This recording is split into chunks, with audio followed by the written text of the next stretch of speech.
The following story has been brought to you by StoriesToInspire.org. So I will tell you a story of someone that did tell me this story, that it happened to him personally. I don't know if he wants me to say his name. That he was doing a show in Las Vegas. Not a show, meaning a nightclub show. He was business, whatever he sells.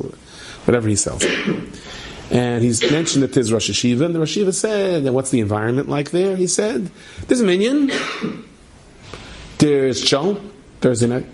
In between the minyan and shul, what's going on? You don't want to know? So he told him, leave.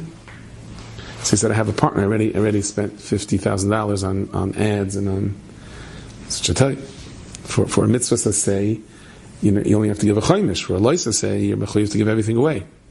And he told his partner, he's leaving. The partner said, you're crazy. We already invested a whole bunch of it. He said, he's leaving. And he pulled the radio ad, and he pulled everything, and they got into a big fight, and he left. And he gets home, and he gets a call from one of the public television stations that's doing a documentary, and they want to do a documentary on a homebred business. And they want to focus on his business. Nice, to make a long story short, he said the amount of money that came in through this, because of the publicity that he got, was 10 times more than the show. And he asked this woman, where did you get to my company? So she says, you ever heard the word Basher? She didn't even look Jewish. Her great-grandmother was Jewish. Her great-grandmother was Jewish. She was also Jewish at the end. But Lamaisa, she said, she used to say Bashert. I'm driving, and it was just GPSs had just come out, and I got confused, and I got stuck on the highway, like off the exit, and I was facing your ad. I thought it was very strange, and I finally went around, and I thought I was following the GPS directions, and I wound up going off the same exit, getting stuck again, which I can relate to that. I've done that many times. And again, I'm 3 times in a row, like God brought me to look at your ad. I'm not sure why. It was right before he pulled it. And he said, then my producer called me and said, we're looking for a type of company to do like a thing on. She says, I have just the company for it.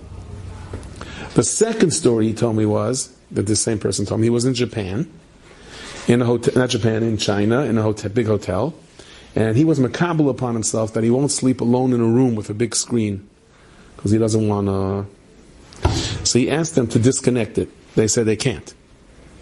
He said, give me a different room. There were no other hotel rooms. He said, I'll sleep in the lobby. He said, you can't. So he said, okay, so how many yens is it going to, what does it say on the refrigerator over there? How many, which currency? How many Zimbabwean dollars? The bottom line is how much bitcoins, how many bilkalach is it going to cost for to disconnect it? So the guy said, to disconnect it it's a whole avoid. That's going to charge him a lot of money. So they did it. The right price, they did it.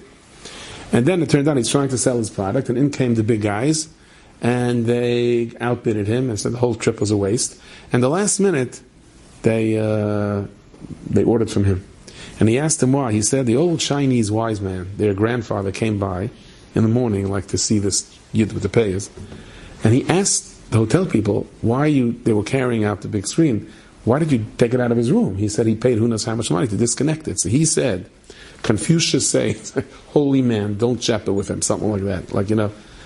He gave them the job. He said twice, this is what happened. So I said, so God likes you. I said, why is he paying me down here? I'd rather he pays me up there. I said, I'm not so sure about that.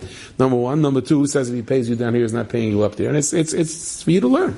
It's for other people to learn from it. Enjoyed this story? Come again. Bring a friend. StoriesToInspire.org